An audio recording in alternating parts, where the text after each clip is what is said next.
meetings next week and discuss Somalia on February 15. We plan to hear briefings by SRSG James Swan, as well as representatives from the African Union and the European Union. In the afternoon session, Special Envoy Grunberg will brief the Council on Yemen in person.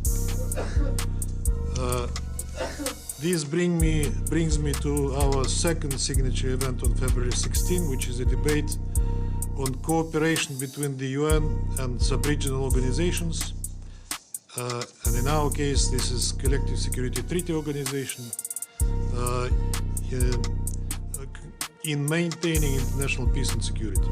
We believe it is important to inform our colleagues on the activities of the CSTO and on the recent collective efforts of the organization to stabilize the situation in Kazakhstan and in Central Asia in general, and to hear briefings from CSTO Secretary General Stanislav Zas.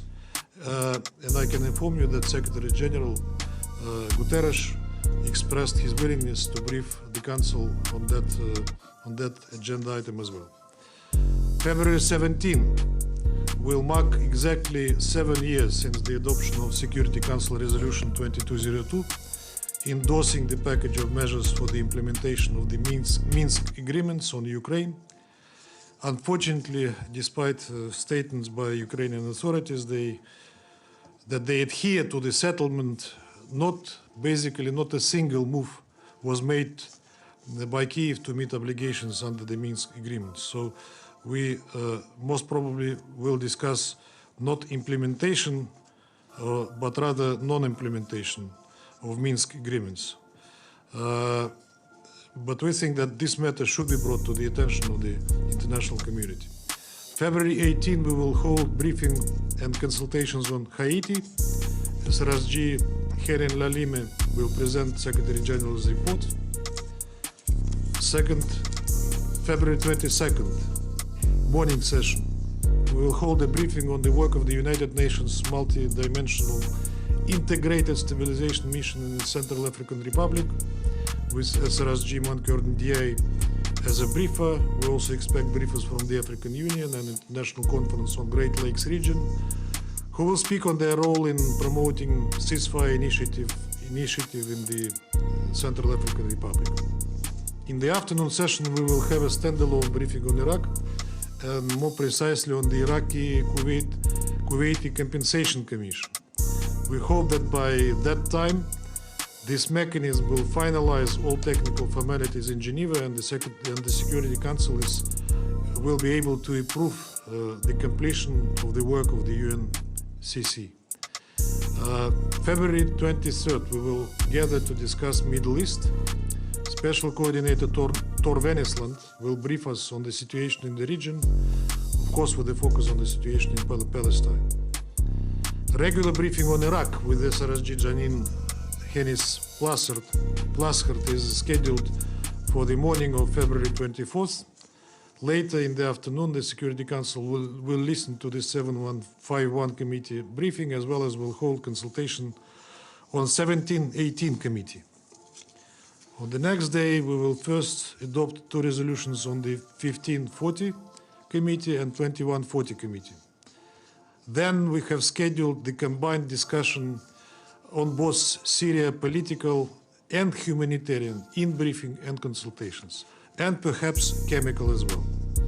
We expect Geir Pedersen and Martin Griffiths and somebody perhaps on chemical to brief the Council. As for the informal wrap-up, we are thinking, of course, of 28th of February, as this is the last day of the month. We will confirm the date at a later stage. I think I've been exhaustive and you have no further questions. Okay, first question goes to Anka. Thank you, Ambassador, and we wish you the best of luck on behalf of Anka for the busy month ahead. My question is on Ukraine. Yes, surprise. Can you elaborate on what President Putin just said about the US and NATO that have ignored Russian concerns? And also, if Ukraine decides to implement the Minsk agreement, do you think this could be a first step towards a de-escalation of the situation in the area? Thank you. I think it is wrong to link our proposals on security guarantees and the security architecture that we made to US and NATO and that we discussed with them already, both with the US, NATO, and also we had a discussion in the OSCE, with the situation in Ukraine as it is being presented by some of our Western partners. These are issues that are not, European security is not boiled down to the situation in Ukraine. It's a broader issue.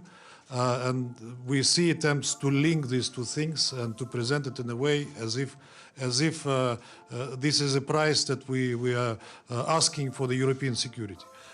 These are standalone issues. Of course, Ukraine is part of Europe and part of the European security, but these things are not absolutely linked. You know that we have presented our proposals, even draft agreements to US and NATO on what we would like to see as security guarantees for Russia, and we based it on decisions that were adopted by all members of the OSCE, both in 1999 in Istanbul and 2010 in Astana. Yes, there are clauses there that provide for any country to choose their ways to ensure their security and to choose their allies. But there is a related clause which is that security is indivisible and the security of one country can be ensured at the expense of the other. And that is what our Western colleagues, in particular in NATO, have been ignoring for all these years. And finally, we raised that question straightforwardly. We received an answer from United States. There was a misleading information as if we have already sent a reply. That is not the case. This is just the clarification by Minister Lavrov what we mean by indivisibility of security for every country. It's not an answer that we send back replying to US letter. It's being still prepared. So I think that's more or less it. What agreement? Minsk agreements. I pray Minsk agreements were implemented. That is what we've been crying for since day one after they were adopted. But unfortunately, Ukrainian authorities now openly claim and state that Minsk agreements are unfulfillable, unimplementable, that they cannot do it, they want to reshape them, they want to pick and choose, to do it piecemeal. That was a package. And that is a package that would lead to the settlement of the crisis. Unless it is implemented as a package, nothing will happen. James, please. Ambassador, following up, I'm afraid, on Ukraine and the situation in Eastern Europe and the tensions again. You were very clear in the Security Council yesterday. There was no proof of a threat to Ukraine, no proof that there was any threat to international peace and security. So a simple question to you. Why, then, is there this large build-up of Russian troops, tanks and missiles? And secondly, if I can, as President of the Security Council, do you believe the current tensions might spill over into the work of the Security Council on other issues and to wider global diplomacy? Second question, I hope they will not. But tensions arise sometimes unexpectedly, and you cannot rule out anything, and not just on the issue that we discussed yesterday, but on other issues as well. But I will try to do my best as president to ensure that the work of the Security Council in February will go smooth. without tensions. On the build-up of troops, I'm not the Minister of Defense, and I cannot tell you why there is this movement of troops. But I think I was answering your old question yesterday when I said that in April there was a similar situation when there were maneuvers, exercises, and troops moved in, then they moved out. Nobody then made any fuss about it. Suddenly, today, that is being portrayed and presented as an imminent danger to Ukraine, although, as I said yesterday, nobody of the Russian officials said anything on that issue. On the contrary, they denied it all the time and continue to deny. Minister Lavrov said recently that if that depends on Russia, there will be no war. But I said yesterday that, again, both the republics and others are not excluding dangerous provocations that might lead to hostilities. We know that Ukraine is being supplied with a massive build-up weapons, and they are not just defensive weapons. NATO countries are supplying and openly saying that, although that, by the way, contradicts Minsk agreements as well. I just wanted to give you one quote that I read today. You know, we speak when we speak about Ukraine, we say that that we are concerned with many things that are happening in the country. In particular, that Russian language, which is natural language for most of the Ukrainians, is being taken out of the public sphere.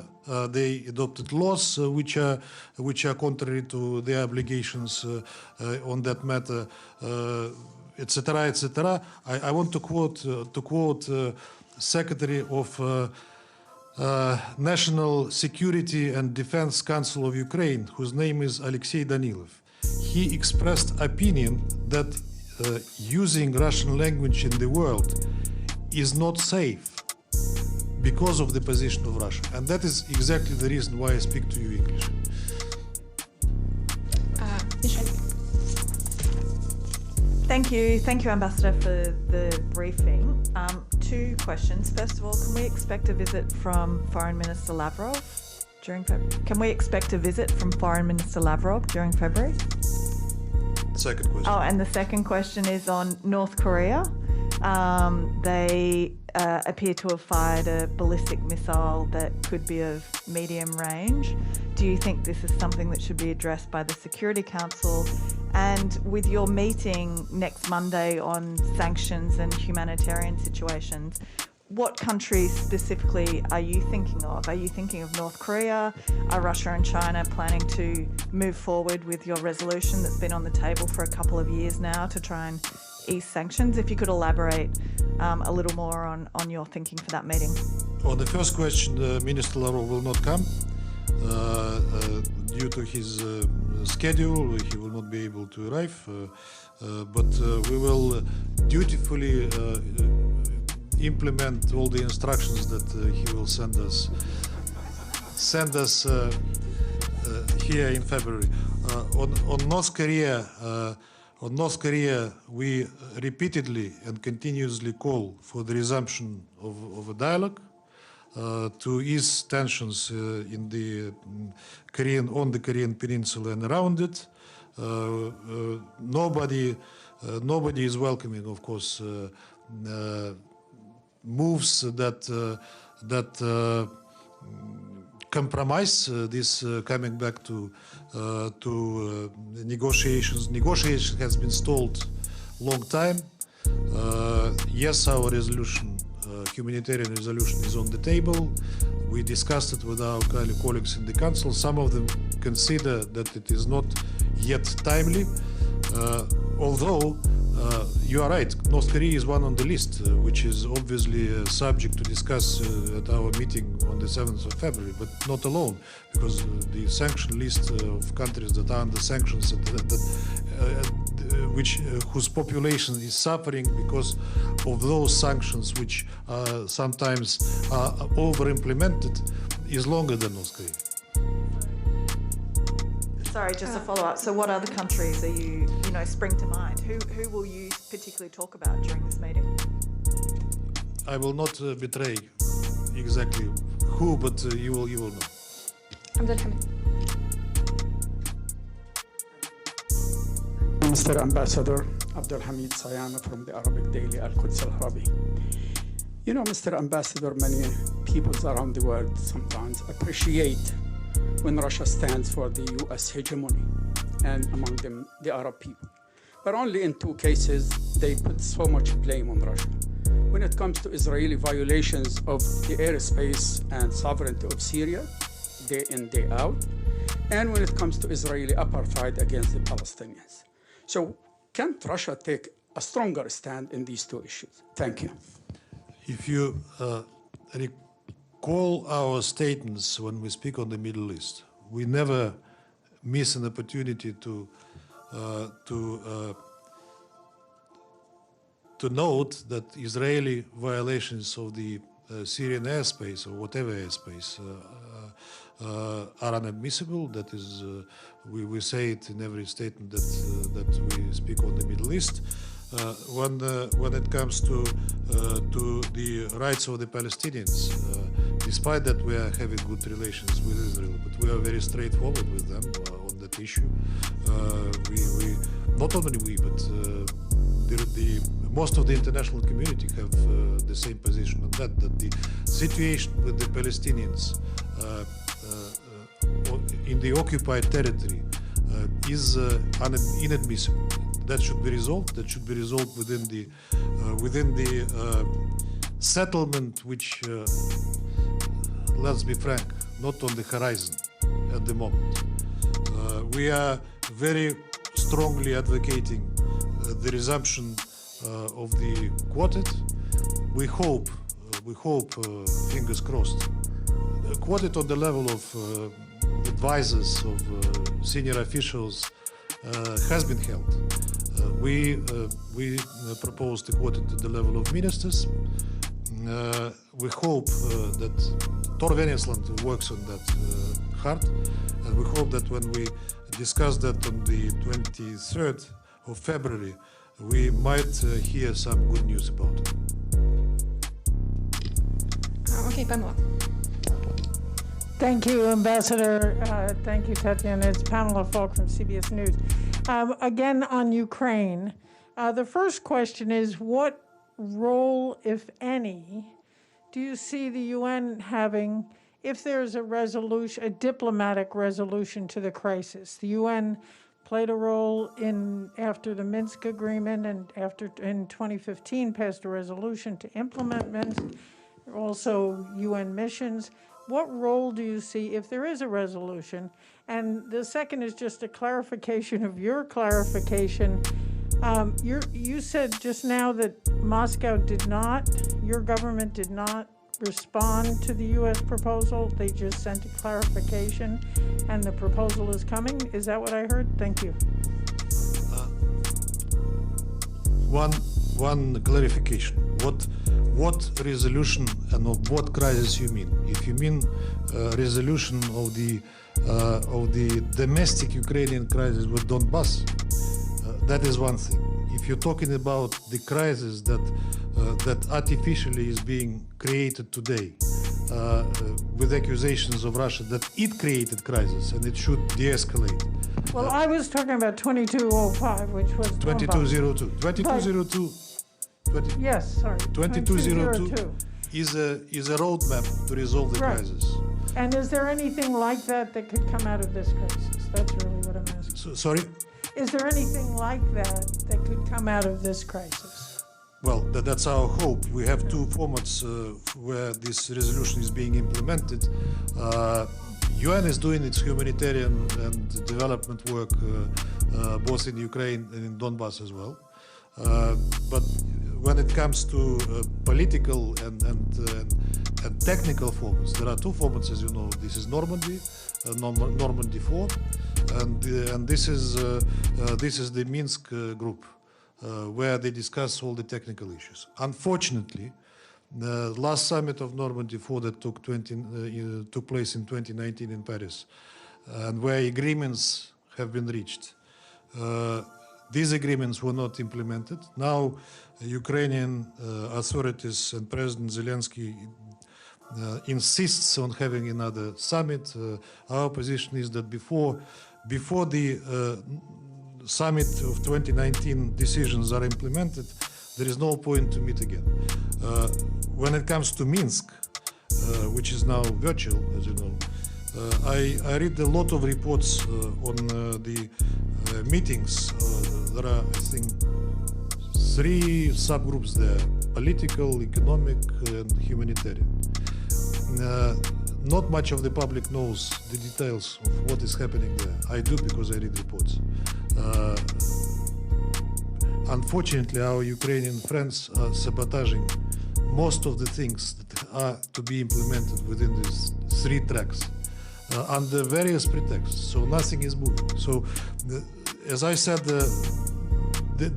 first of all, everybody says, including my colleagues in the Security Council, there is no military solution, because military solution is deadly. There is a political solution, and the political solution is framed within Minsk agreements that should be implemented. But how can we implement Minsk agreements if one party, which is a direct part of that Minsk agreements, refuses to implement them? Not just technically, but politically. They said at the highest levels that Minsk agreements are unimplementable, that they can choose certain elements out of it, but they cannot implement it in full. President Zelensky said himself that he understands that Minsk agreements cannot be implemented, but we should still stick to them because of that Russia is being sanctioned. So, what can you add to it? All right, and on the second question about the response? Oh, the response, you are right. There is no response on the American response. It's being now coordinated between relevant ministries. It will come, of course. But the letter that was sent to U.S. and other NATO members was clarification of our understanding of European security, how we see it. Okay, the next goes to RT. Yes, I'm Caleb Maupin with RT. Your U.S. counterpart has said that Washington is open to dialogue on Ukraine as well as in general.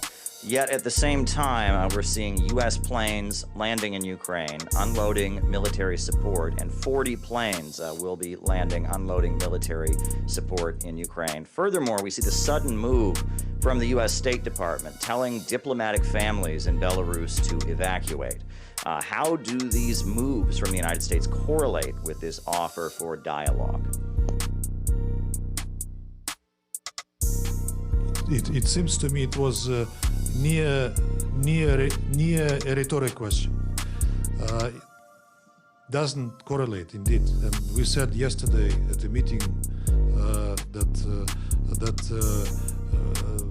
was called by the U.S. That putting these things in the framework that they put yesterday is like calling for a war. It was indeed a provocation. It was. You might have mentioned that the Ukrainian ambassador spoke very moderately on that issue. President Zelensky is calling to stop panicking on that thing. Other Ukrainian officials are saying that they don't see imminent threat which is coming from Russia. I don't know why U.S. is escalating tensions and at the same time accusing Russia of escalating tensions. We never said anything on that. All is that this all is linked to the presence of Russian troops at the Russian-Ukrainian border. That is not true. Russian troops are not at the Russian-Ukrainian border. They are where they normally stay, whether they more than normal or less than normal, or as they are there all the time. I have no idea. I don't know where these figures came from. 100,000, 120,000. Ukrainians are saying 136,000. we never announced how many troops are there, and I don't know who was counting them. So, I mean, somebody was saying Operation False Flag, but I think that they chose the wrong address. And you rightly said that they build up Ukraine massively with armaments, which also not only looks provocative but dangerous as well. They were saying about evacuating their personnel, which is also provocative, in fact. And again, even President Zelensky was saying that it was unnecessary, and that was a thing that only raises tensions. Okay, let's take a couple of questions from the chat. Eli Barada, please. Thank you, Ambassador, for doing this. I have just a quick follow-up. You say the number, you just said the number 100,000 or whatsoever is in the US, or you don't know where they get it from. Can you tell us what is the number of Russian troops on the border? And my other question, or my real question is, while you have a lot of differences between Russia and the US and the West on Ukraine, it seems that there are some agreement on how to deal with the issue of Iran nuclear agreement, on the step-by-step approach by Mr. Pedersen in Syria. Can you shed some lights on the agreements on those issues beside that number issue? Thank you so much for that. Which agreements? Well, it seems that you are working together on the mutual compliance by the US and Iran regarding the JCPOA. And Mr. Pedersen mentioned that Russia and the US have some kind of an agreement to the step-by-step approach regarding how to solve the crisis in Syria. We would like to have cooperation with the US on a much wider range of things. But it was not our choice to narrow this cooperation to only those areas where we either have a joint interest or US has an interest of its own. After the summit of President Biden with President Putin in Geneva, there was an agreement to try to resolve those areas that became practically non-existent in our cooperation. And we resumed dialogue on strategic stability, which moves meaningfully in the sense that there is a practical conversation between people who understand the issues that they are discussing. We started dialogue on cybersecurity, which was, as you know, a tug of war between US and Russia for a long time. But we ourselves, even during Trump administration, we were proposing to start that dialogue, to lay facts on the table and to try to solve our differences and to understand each other. This dialogue started under current administration. It also develops, and that's a good thing. There are results that have been already achieved in that area. We also have concerns on cybersecurity and threats coming from other countries, including US, by the way, and that was openly said when that issue was discussed. So we have dialogue on that issue. We have other dialogues, like Iran, you said. We are both interested in returning to JCPOA and to full implementation of obligations that the members of the JCPOA undertook upon themselves. As far as again, today it's not our piece of cake, but as far as I know, negotiations in Vienna are moving, and we can with certain caution expect that the agreement will be reached. We had and continue to have a dialogue on Afghanistan.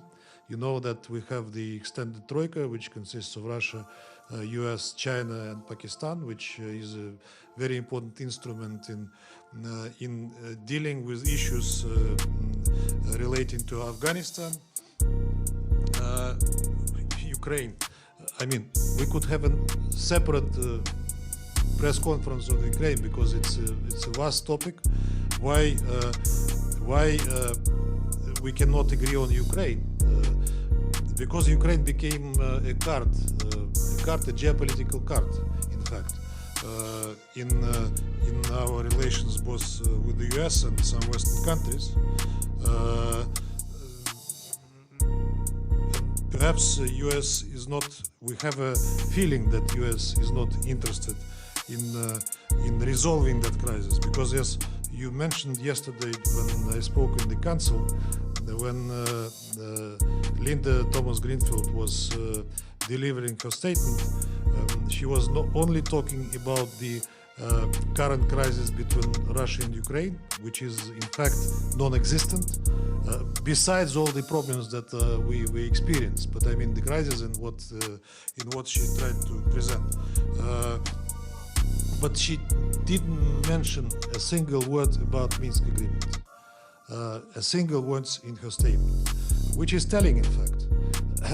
If you want to resolve the crisis in Ukraine, you have to genuinely engage in encouraging and even making Ukraine to implement agreements that they have signed by. So that's a vast topic. Ukraine, unfortunately, became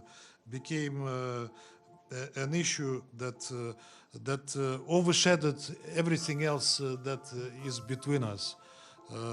And you know that U.S. is perhaps more Catholic on it than Ukrainians themselves, than the Pope. I paraphrase, of course. How many troops are on the border, or not on the border, but where they are stationed now? I have no idea. I don't know where this figure came from, which I cited, but it is not my citation. Nobody knows how many troops, but we are presented with these figures as a fait accompli. We know exactly how many American troops are outside US. That's around 175,000. Besides the bases, besides nuclear weapons, besides other NATO countries which are near Russian borders, which is a concern to us as well. So that is how it is. Ambassador, are you going to ask your defense ministry how many troops are on the border? Are you planning to ask your defense ministry how many? I'm not planning to ask my defense ministry. Let my defense ministry speaks for itself. So you don't want to know how many troops? Ask my defense ministry, Michelle, if you want yourself, but I don't know why I should be asking my defense ministry. They have their own spokesperson, press secretaries, etc., and they can answer that question if somebody asks them. Okay, we take one more from the chat and then we're back to the room. Iftikhar, please. Thank you. This is Iftikhar Ali from Associated Press of Pakistan. A question other than Ukraine. Mr. Ambassador, despite calls by many countries, including Russia, there has been no progress on unfreezing the Afghan assets to enable the authorities in Kabul to deal with the economic crisis, which is deepening to a dangerous level. As a president of the Security Council, any thoughts on this? Frankly, I didn't hear most of the question. You're talking about Afghanistan. What? Afghanistan. Afghan assets. Afghan assets. Yes, okay. Well, that's a relevant question, of course. And we've been advocating returning Afghan assets to Afghanistan because this humanitarian assistance that goes to the country will not solve the problem and will not save Afghani people. Winter is approaching, situation is dire. There are issues with the Afghan assets, as you know. They are blocked by the decisions by U.S.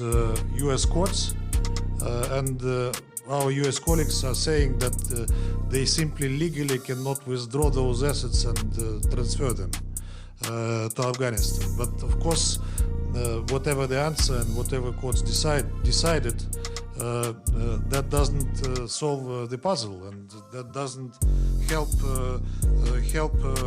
Afghanistan. It's our common priority to maintain stability in Afghanistan. We are urging Taliban to implement what they said in the beginning. We want an inclusive ethno-confessional government. We want stability in the country. We want fight with terrorism. We want fighting drug trafficking. Of course, we all want maintaining and observing human rights in Afghanistan, including for women and girls.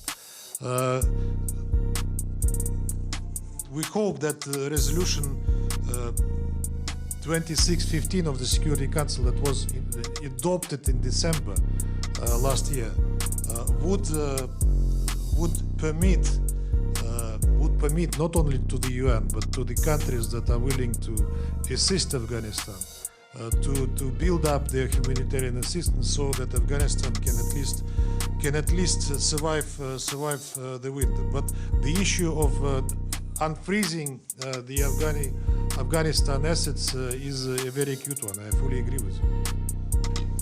Okay, back to the room. Next, Ibtisam. Hi, my name is Ibtisam Azim from Al Arabi Al Jadid newspaper. I have first follow-up on Ukraine. You cited the... Perhaps not enough of Ukraine? I know, What do you think? I know. Just a quick follow-up.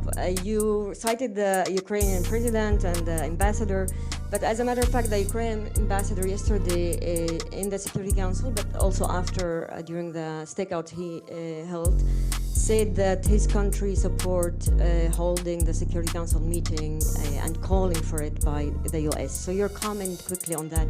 And my question is actually on Libya and the fact that the Security Council had 3 times within 5 months rollover.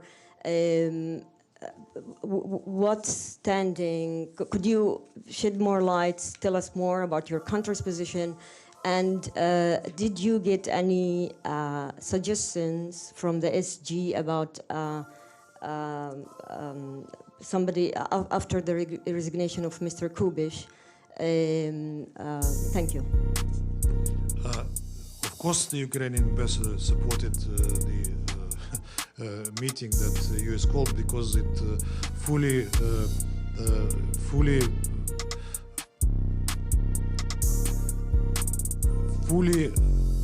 reflects the narrative that they themselves, Ukrainians, Ukrainian authorities are maintaining on that issue. No surprises here. I hope he will also support our meeting on the 17th of December on the implementation, on the implementation of Minsk agreements. Of course, I'm sure that he would like to come and make a statement, and he would be most welcome to do that. On Libya, indeed, on yesterday, in fact, we adopted a resolution to extend the mandate of UNSMIL for 3 months. The reason for us is very simple. We would like to the Secretary General, and there is a provision in that resolution which refers back to the previous resolution, that the Secretary General should appoint the new SRSG on Libya without delay. And that is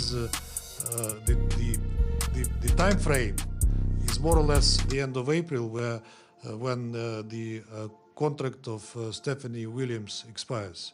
By that time, we expect that we have the name which would have been will have been agreed by the Security Council, and we will have the new SRSG starting May, which will be good. They will have the full-fledged mission. It will be based in Tripoli. It will engage in further political process, in forthcoming elections, which are also have to happen without delay. But that is not for the SRSG to decide. That is for the Libyans to decide. His or her job would be to make them agree on the dates and on the format. We believe that this election should be inclusive. Everybody should be given an opportunity to participate. And then we hope that the political process and the settlement will move forward. Okay, I think we should be taking the last couple of questions, right? Yes, sir, please. Hi. Wow. This is Deji from China Central Television.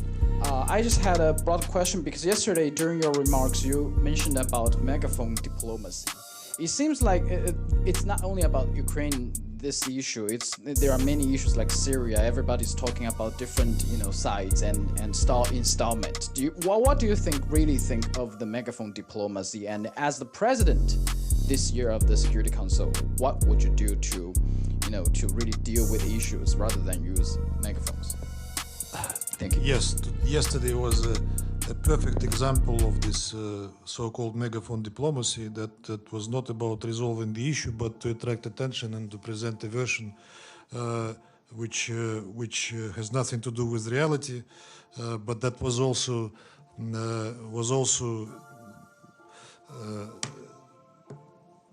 an issue of domestic politics, as you understand, because that was prepared long time before the meeting started.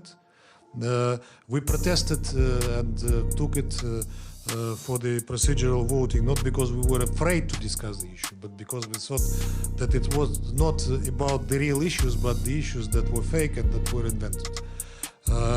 On the megaphone diplomacy, if I hear something megaphone during my presence, I will not be able to stop it, to stop the speaker who would use the megaphone diplomacy. I hope that we would be able to avoid it in February and later on. We've been saying many times that Security Council members of the Security Council should avoid, naming and shaming. That we should be more engaged in pragmatic things and pragmatic solutions. And in fact, I was saying that many times over the years that Security Council reaches agreements on most of the issues it discusses. But you are asking all about the issues which are a tug of war or which are on the radar, etc. I understand you are media, you are interested in hot facts, etc. But Security Council operates, but sometimes what it makes and what it does is left behind the scenes and is not very much on the front pages. Okay, let's have Betül and then the final one from Edith. Okay.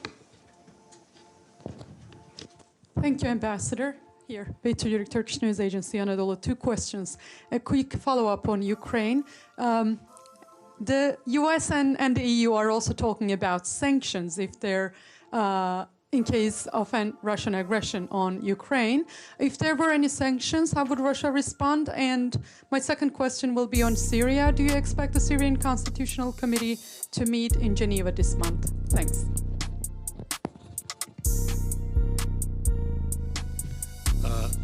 On sanctions, we've been sanctioned so many times that we lost count. Point 1.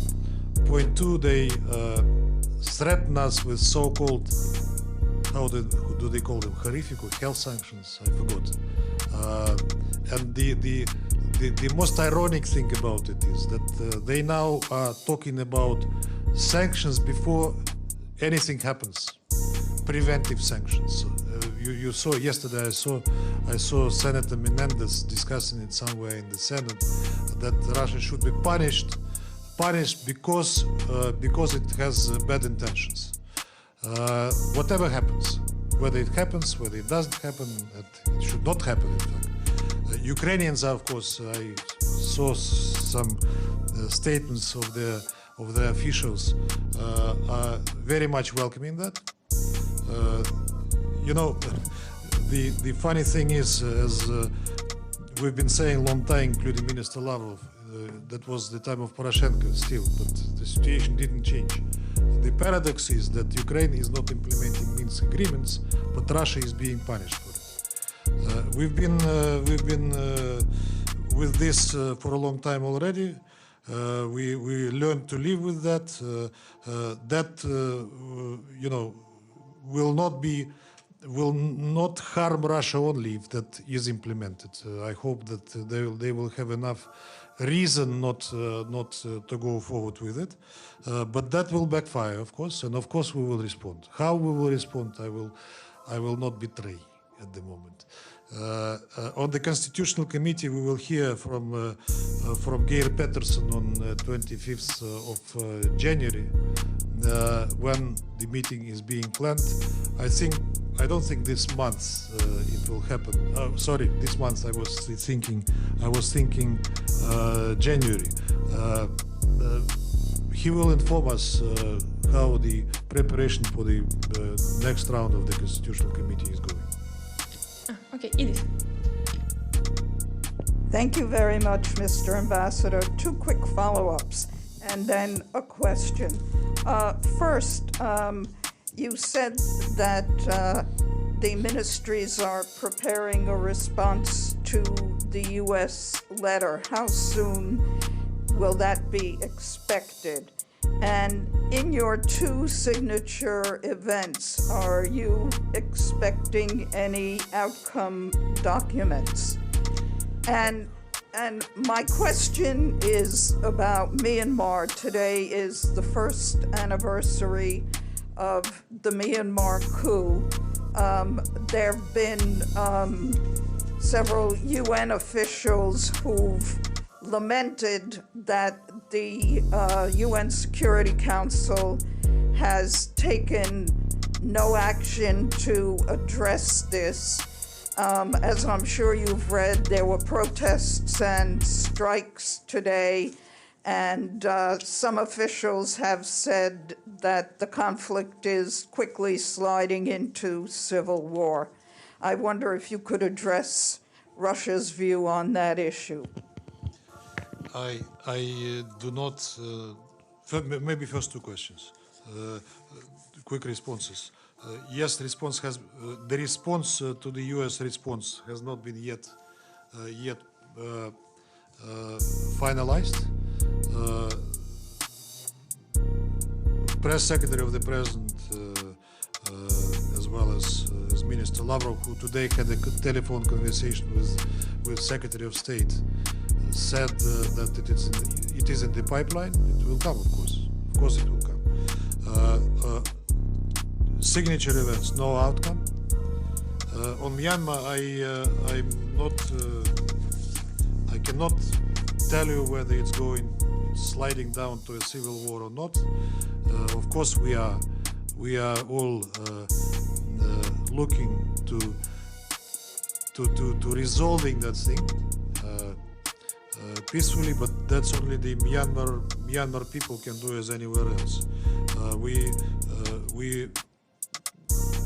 count on the diplomatic efforts which the current ASEAN chair is doing. You know that we have a new special envoy of the Secretary General who started to engage on Myanmar. And I don't know whether I would betray a secret to you or not, but Security Council is working on a product on Myanmar as we speak.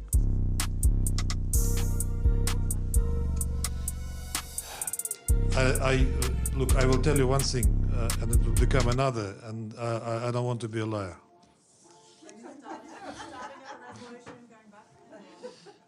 Sorry? Starting on a resolution? Look, let's wait. Don't rush things. Sure. Right now. Ну, наверное, нечестно. Полное, да. Так, вопрос про Минские соглашения все-таки спрошу. Скажите, пожалуйста, вот всем уже очевидно, и в ООН много раз говорили, что Минские соглашения — это единственный дипломатический способ решения конфликта в Донбассе.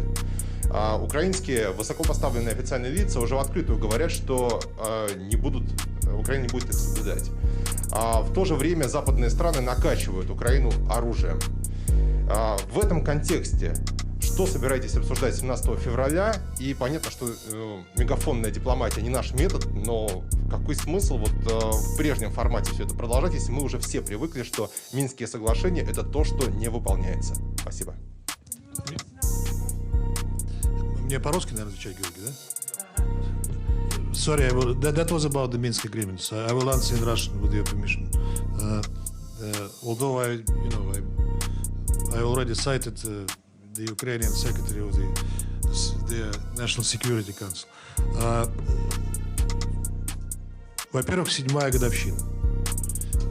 Мы каждый год эту тему в Совете Безопасности поднимаем, чтобы привлечь внимание не только Совета Безопасности, но и мирового сообщества к тому, что Украина давно, последовательно сначала саботировала Минские соглашения, а сейчас просто прямым текстом отказывается от них.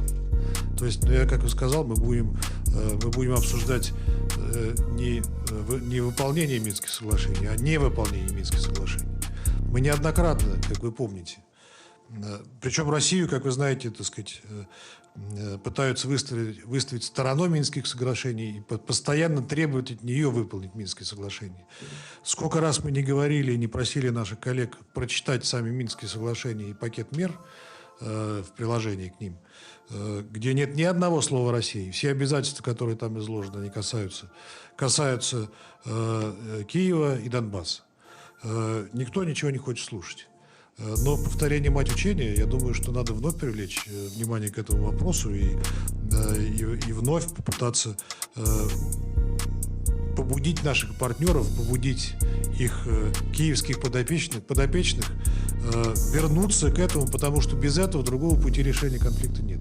Это понятно совершенно. Потому что чем больше проходит времени, тем больше, к сожалению, Донбасс отдаляется от Киева.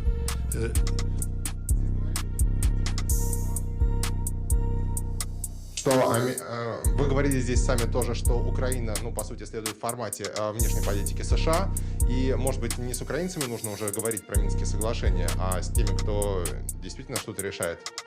Вот мы говорим и побуждаем, так сказать, наших американских коллег повлиять на своих украинских, скажу мягко, подопечных.